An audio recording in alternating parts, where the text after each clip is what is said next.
Hey, First Methodist family, Pastor Mary Beth here. So my older brother Tim likes to talk about how when we were kids and we would go to visit my grandmother in her tiny kitchen in the tiny house where my dad grew up, above the sink, there was a sampler that had these words on it. Trust in the Lord with all thine heart and lean not on thine own understanding. In all thy ways acknowledge him and he will direct your paths.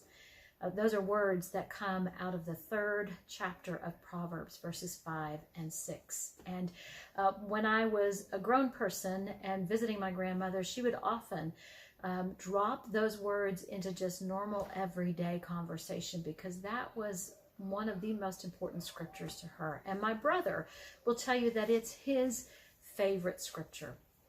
Well, yesterday, something that has been on my desk for a long time caught my eye, and it was this little plaque that someone gave me a long time ago, not knowing the family history with this particular proverb, and it says, trust in the Lord with all thine heart, and he shall direct thy paths.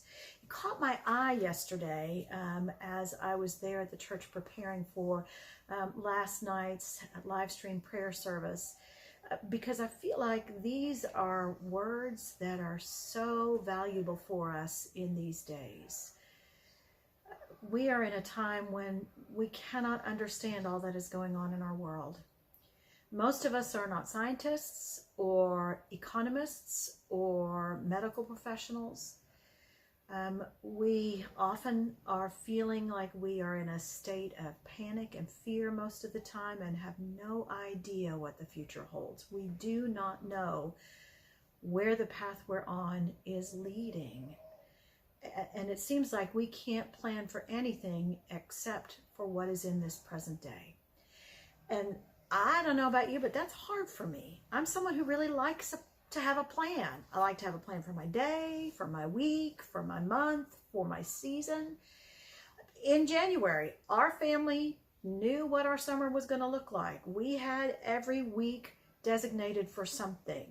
Big things like annual conference and the Daring Choir tour and a big trip to Alaska and a trip to see the cousins in Missouri and Vacation Bible School and maybe a mission trip, all of it then ending with summer band. But now, I don't know that any of us really can predict what this summer will look like. I'm trying to lean into not my own understanding, but rather into trusting and remembering that God understands it all. And God is directing my path and your path and our path as a church.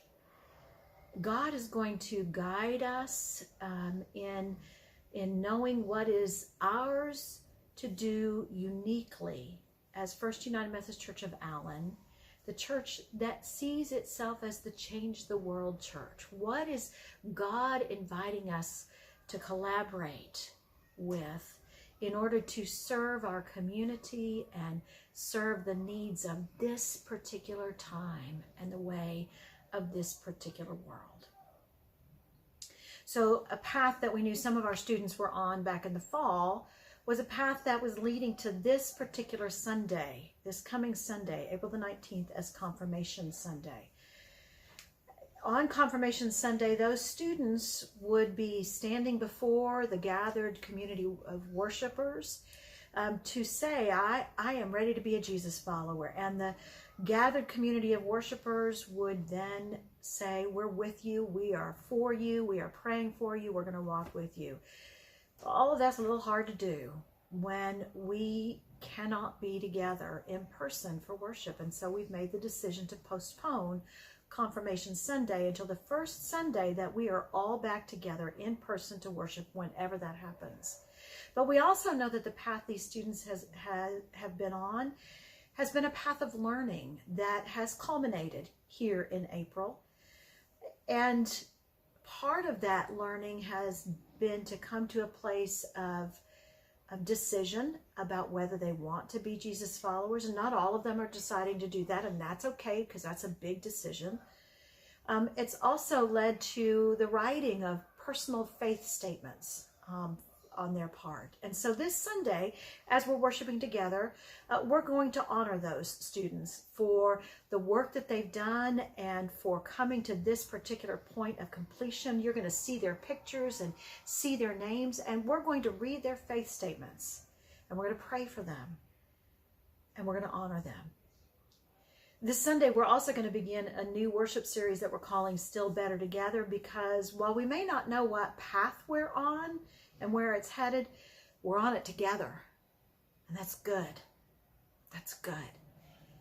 And so as we are moving through this worship series, we're going to focus on the desert island scriptures that many of you gave to us back in the fall. You may recall that desert island scriptures are those scriptures that rise up over and over again in your life, that have shaped you and formed you, that you turn to in times of difficulty and stress. We're going to focus on those that you have shared with us. Scriptures like the one that my grandmother had. Trust in the Lord with all thine heart, and lean not on thine own understanding. In all thy ways acknowledge him, and he will direct your paths. Thanks be to God. See you Sunday. Shalom.